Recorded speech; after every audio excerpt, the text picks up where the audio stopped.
So, Daniel Levy appears on the overlap. And what happens? People don't believe him. Why? Why are people not believing Daniel Levy, our beloved leader? Why are they so upset with him? He's talked nothing but the truth, right? He's talked about PSR and how we're sustainable. He's talked about how much money we've spent. And we have. He's talked about wanting to win things. There's nothing to say that he doesn't. He's talked about the reason he sacked Ange Postecoglou. I make him right. 17 in the league, 22 defeats. Sounds about right. He's talked about why he brought in Thomas Frank. He can coach. He can develop. He's tactically astute. He's clever. So why, as fans, do we all expect so much from this whilst expecting absolutely nothing? Gary Neville, did he ask the right questions? Did he demand answers to the difficult questions? Did he ask questions that Spurs fans want to know? Now, it's very difficult. It's difficult for us to turn around and instantly say, yep, Daniel Levy answered everything that Neville asked, because there's such a thing called editing. There's such a thing as filming for hours and hours and then editing and cutting bits out. Now, I don't know that happened, but it looks like it did. And why? What is the aura? What is Daniel Levy trying to portray? Why is he so hated by half the fan base and loved by the other half? Why does he get such a hard time? When surely this is the man that delivered a European trophy. He's delivered the League Cup. He delivered a Champions League final. More top four finishes than we're used to. He delivered Champions League football for a 7th time. So why so much disdain for Daniel Levy? Well, let's break it down. Daniel Levy turns around and says, look what we built here, doesn't he? Look what we built here. We've built this wonderful, wonderful stadium. I wouldn't do it again. He laughed, didn't he? A little quip. I wouldn't do it again. It was due to cost 400 million, but he said the prices go up and up and up, and Spurs got lucky with the interest rate, which was 2-point-something%. And if we were to build it now, it would be £2 billion. He says we're ahead of the curve. And all of that seems very true. All of that I can't knock our less than charismatic leader. But when Daniel Levy mentions in the videos, away from the financials, so when he's talking about PSR, when he's talking about rules, multi-club ownership, when he's talking about balloon payments, umbrella payments, this payment, that payment, all the payments, I believe him. And I think he talks absolute sense. But when Daniel Levy starts to talk about, I want to win leagues, I want to win Champions Leagues, the ambition has always been there, he said, didn't he? The Europa League has given him a taste of the success. Cool. I get it. We're football fans. I get it. We win one thing, we want to win another, and another, and another. Fine. But do we believe him? Will the natives believe this? Do we believe that Daniel Levy has always had that ambition, has always wanted to win? Is it a case that we simply can't compete with the big boys and girls? Is it a case that Daniel Levy has done everything he can do better than any other chairman because, like he said, we haven't had hundreds of millions pumped in? He said that, not me. He said that. Is Daniel Levy a great chairman that's misunderstood, that's got the best for Tottenham Hotspur? A chairman that, by his own admission, and whether fans like it or not, has spent a hell of a lot of money in transfer windows. Oh, he has.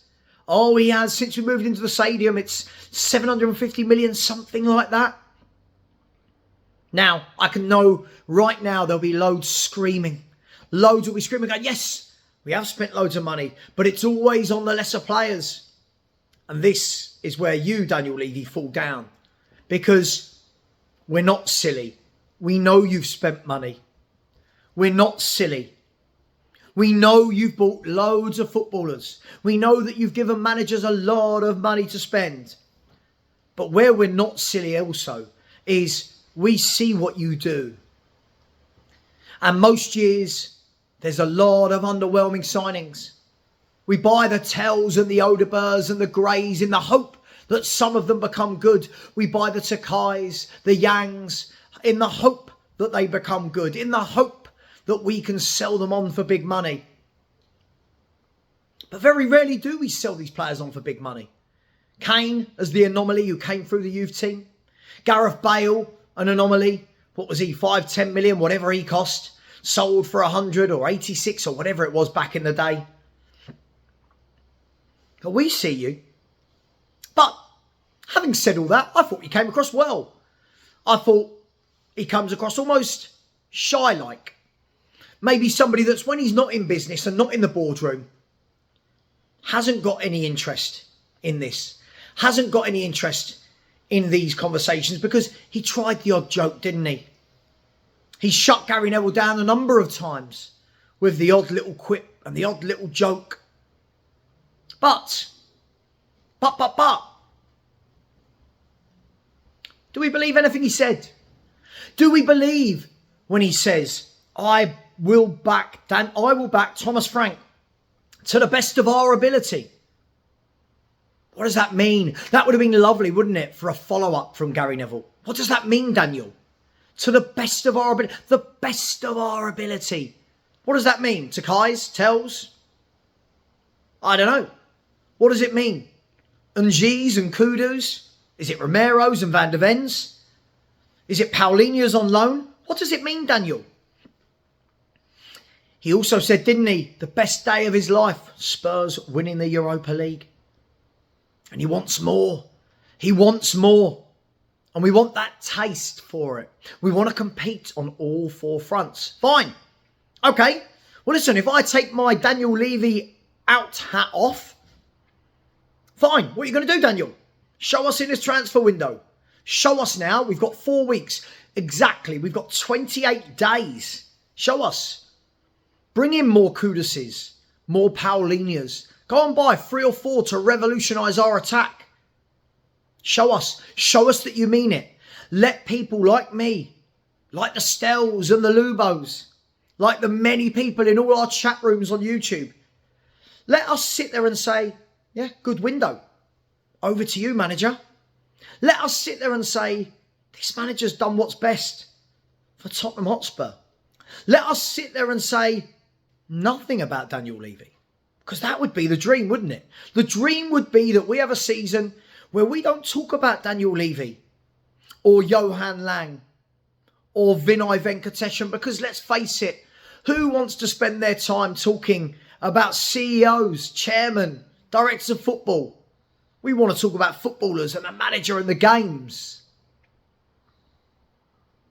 Daniel Levy also talked about, didn't he? He talked about that we're the only club that's done it sustainable. We're the only club who have grown to this size that we can compete with the bigger clubs whilst being sustainable without the hundreds of millions invested. And that's good. That's great. But the difference is those clubs are winning leagues. Those clubs are winning Champions Leagues. So is there an element of put your money where your mouth is? Is there an element of, hang on, this guy's actually better than many people say? Now listen, I've got my views, but I'm just asking you guys the question. This video is not about me going, bah, bah, bah. This is a different type of video from me. I'm asking you the questions. He talked about sacking Ange Postecoglou because as good as Bilbao was, he says it. He says what I said last year. We are Tottenham. You can't finish 17th and lose 22 games. On that front, I make him right. But many people said, nah, Levy would have talked to Ange. And if he wins the Europa League, Daniel Levy won't care that we finish 17th. Of course Daniel Levy cares that we finish 17th. I'm just more shocked that more Spurs fans aren't upset that we finished 17th. But what did we learn today from the video with him and Neville Well, we learnt that Tottenham have a breathtaking stadium. We learnt that we've got an art gallery. We learnt that 50 Cent has concerts and Beyonce and everyone else. We learnt that the floor they were walking on was the old White Hart Lane all mixed up into cement. We learnt all these things. Most of it we knew. We learnt that we've got a partnership with Beavertown, the brewery. Great. Great. We learnt many things whilst learning absolutely nothing. And it asks the question, it begs the question. When we have these interviews with Daniel Levy, with Vinay, with Lang, as a fan, I'll ask this question. What do you lot want out of it? When you see these, do you watch them and think to yourself, I'm going to find out so much information? Or do you sit there and you think, didn't get anything from that? Is it empty words? Has Daniel Levy made yet another rod for his own back, like when he did the interview with Vinay? Telling us he wants more, he's got the taste for it. Well, 28 days to go. Let's see. I'm interested to know, what are your takes on this? Did you get anything? Is it 35, 36 minutes of your life that you'll never get back? Was it a good watch? Was it interesting? Was it entertaining? Did Gary Neville push hard enough? Was there editing? Did Daniel Levy come across better than many think? Is he winning over fans? I don't know. You tell me. For me, I'm going to reserve judgment until at the end of this transfer window to see if he means what he's saying. If he means that he's got the taste for it, because before he wouldn't have had the taste for it. He's not won the Europa League, but now he has. So let's see. Daniel Coys, have you got the taste for success? Show us by backing this manager. Show us by bringing in 3 to 4 new players. Get some forwards in. Back what I think is a top coach. We'll see. Anyway, interested to hear your thoughts. Take care. And as always, come on, you Spurs.